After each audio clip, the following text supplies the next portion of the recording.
When we talk about AI, we're not just talking about a new piece of tech. It's so much bigger than that. What we're really witnessing is a brand new global economic engine, and it's being switched on for the very first time. So the big question on everyone's mind is, what happens next? And that really gets to the core of it, doesn't it?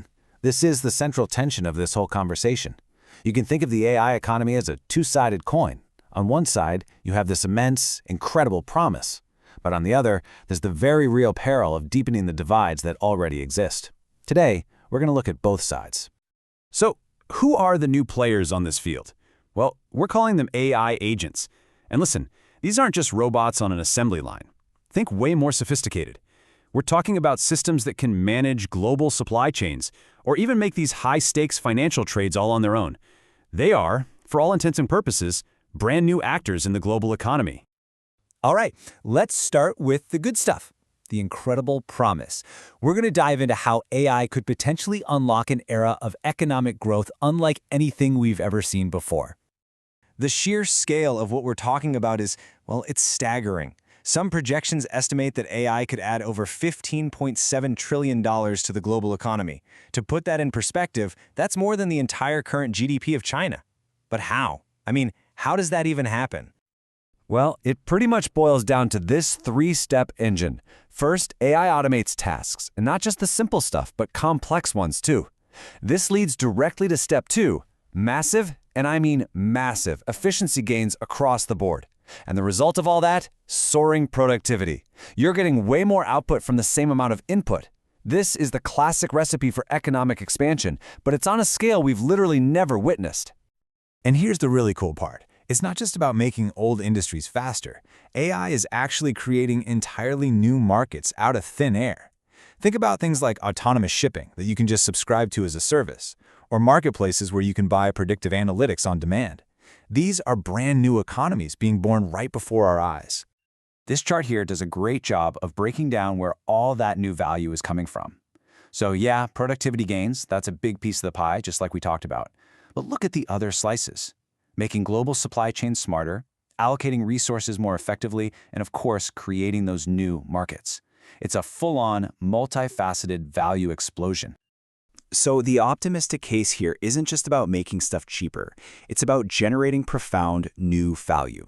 We're talking about better healthcare outcomes because of AI diagnostics, or getting massive amounts of our time back in our daily lives. It's about fundamentally improving our quality of life. Okay, so now we have to flip the coin, because with all of that incredible promise comes significant peril. We absolutely need to look at the risk of this technology, deepening the divides that already plague our world. An engine this powerful is, without a doubt, transformative. But if we're not careful, if it's not managed properly, it's also incredibly disruptive. And that disruption, it has a very real, very human cost.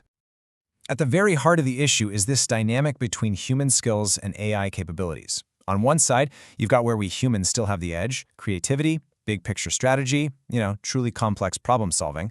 But on the other side, you've got the tasks that AI is getting scary good at, and fast. The central conflict is, will AI complement our skills, make us better, or will it simply substitute for them, making them obsolete?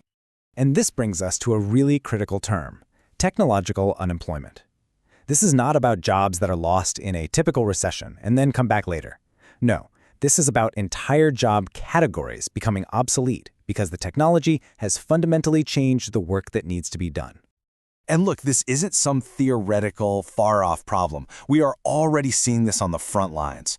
Major sectors like manufacturing, logistics, even big parts of finance are facing immense pressure from AI-driven automation right now. We're talking about jobs that revolve around routine data analysis, paralegal research, even long-haul trucking. All of them are facing a fundamental shift. And the impact, it goes way beyond just the lost jobs.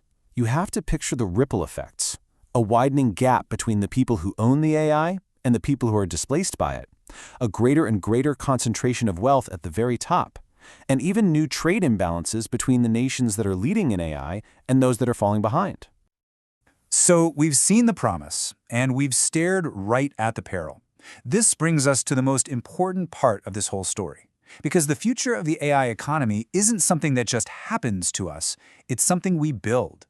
We have a choice to make. This is the question for all of us, right? For policymakers, for business leaders, for regular citizens. How do we harness that incredible engine of growth while at the same time managing the very real risks of division? It really all comes down to this one core strategic choice.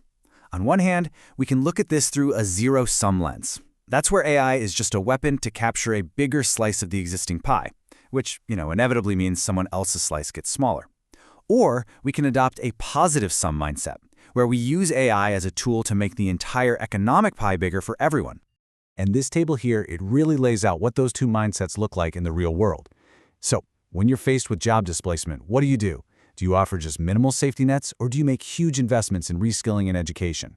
When it comes to wealth, do you just let it concentrate at the top, or do you create policies for more equitable access?